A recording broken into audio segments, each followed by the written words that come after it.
ખેડબ્રહ્મા શહેરમાં કારગિલ દિવસથી ભવ્ય ઉજવણી કરવામાં આવી। નિવૃત્ત સૈનિકનું સન્માન કરાયું।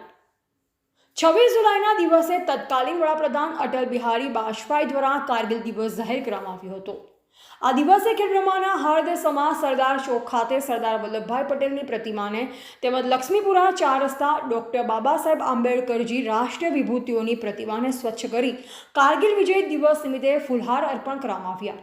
તેમજ નિવૃત્ત સૈનિક અરવિંદભાઈ પટેલ રાધીવાણ કંપાવાળાને પણ ફૂલહારથી સ્વાગત કરવામાં આવ્યું।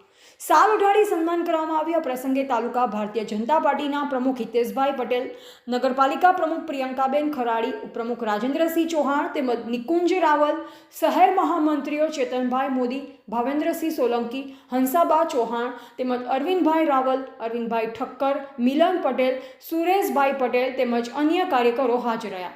ઉજવણીમાં કારગિલ વિજય દિવસના કાર્યક્રમ કરવામાં આવ્યો। જય જવાન જય કિસાન, શહીદો અમર રહો, ભારત માતા કી જય જેવા સૂત્રોચ્ચાર કરી કારગિલ દિવસની ભવ્ય ઉજવણી કરી હતી। રિપોર્ટર જયેશ ઠાકોર સાથે શૈલેષ પટેલ, જિલ્લા બ્યુરો ચીફ, સાબરકાંઠા।